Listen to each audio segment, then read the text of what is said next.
Now let's talk about Ehlers-Danlos syndrome, or EDS. It's often known as the invisible illness, but it affects thousands of people across the UK. I'd never heard of it, and I'm sure many of you had not a clue as to what it is. Well, Lara Bloom joins us now from the Ehlers-Danlos Society, along with Jodieanne Winter, whose daughter Lilly-Anna suffered from EDS. Thank you very much both for coming in.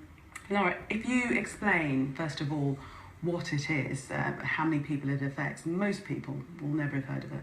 Yes, absolutely. Well, Ehlers-Danlos syndromes are genetic connective tissue conditions, and all but one of the 13 forms are considered rare. The hypermobile form is also considered rare, but much more prevalent and quite missed and underdiagnosed. Maybe around 1 in 5,000 officially suffering from it, but thought to be symptomatic with kind of symptomatic hypermobility, could be as many as 1 in 100 or 200 people. So it is something that people are living with that we don't really know true figures at the moment.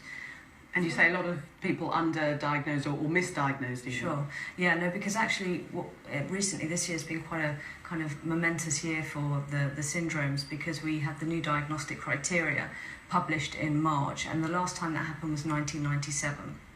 So what happened is we had this 20-year gap of not kind of increased knowledge or progression in research, and people were turning to kind of Dr. Google for signs of what they were dealing with and what they were suffering with. And we had the problem with the medical professionals not really taking seriously and giving people the validation and credibility that they needed, suffering with these kind of symptoms. So we now have the new criteria, we now have a lot more understanding about all the different comorbidities and how multi-systemic it truly is. And we really want to prevent this mis- and underdiagnosis and really get patients validated with what they're living with. And this was a problem that you experienced, isn't it, Jodieanne, with your daughter, that difficulty in diagnosing exactly what she was living with? Yeah, absolutely. It took 5 years for Lilly-Anna to get a diagnosis. Sadly, she was given a partial diagnosis and referred to a specialist to determine the type 5 weeks before she took her life. Are you okay? Are you okay? Yeah. You don't want to continue? No, I'm okay. She started suffering pain, especially in her lower back and neck and shoulders, when she was 9 years old. We went through all the usual routes and MRIs and things. They couldn't find anything other than mild constipation.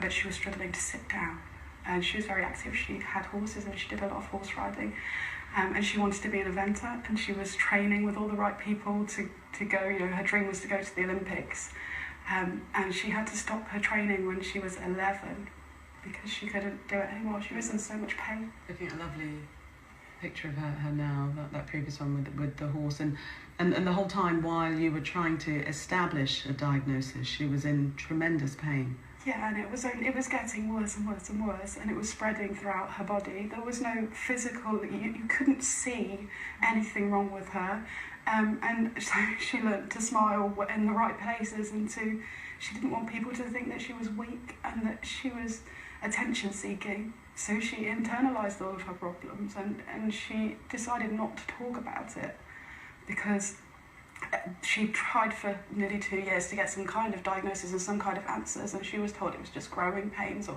you know, hormones causing migraines.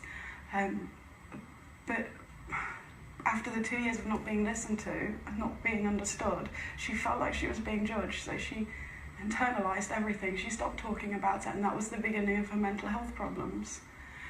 By the time she finally got her diagnosis, living with the pain and with the condition and with losing the ability to do the things she loved and losing the grasp on her future and the things that she knew she wanted, and not knowing how ill she was going to be. And then, as you said, turning to Dr. Google because there wasn't any support, and seeing videos of other people that are bed-bound, or it was too much for her. She didn't want that life, and she didn't want to go on, and she didn't see any way out. She couldn't see any hope because she didn't have a diagnosis. And so difficult for you as a parent, seeing your child suffer in that way. and for a long time not knowing why or how to make it better. She literally did at one point just stop complaining that she was in pain, and then she'd have days where she didn't want to get out of bed to go to school, and she loved school. She was very clever. She was twice a scholar on scholarships at very good schools. And then she got to the point where she just wouldn't get out of bed, and that was when she started talking again. She had no choice because she couldn't get up. She couldn't move. She couldn't go downstairs to go to the toilet. She was so exhausted and in so much pain that she couldn't do the things that normal children do. Someone put on Facebook on a comment, just a passing comment on one of my posts, that they put, "Oh yeah, I've heard about this girl. She killed herself because she got an Ehlers-Danlos diagnosis." So that's such a skewed understanding of it, because Lilly-Anna died because she didn't get an Ehlers-Danlos diagnosis, because she didn't get heard, because she wasn't understood, because she didn't get the treatment and the pain management that she needed. And this is it, if the diagnosis did arrive early enough, would there have been the right treatment to help and support her? Yeah. So that's what we're trying to encourage. We see this in EDS, but you also see it in chronic conditions everywhere, in rare diseases, and we're working with Rare Disease UK and Genetic Alliance UK to really build this bridge between mental health and physical conditions, because people aren't realising how much this affects the mind and what it can then lead to.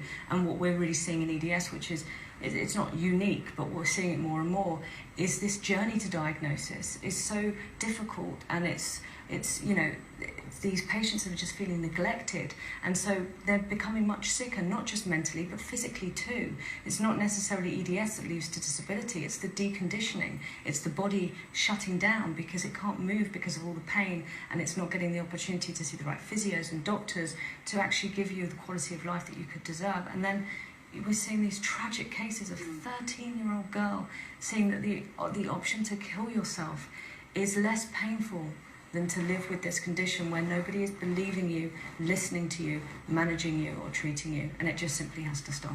Well, Lara and Jodieanne, thank you so much both for coming in. We hope this has gone some way to raising awareness, and thank you for being so brave and talking about what's very difficult for you, we know. Thank you very much. Thank you.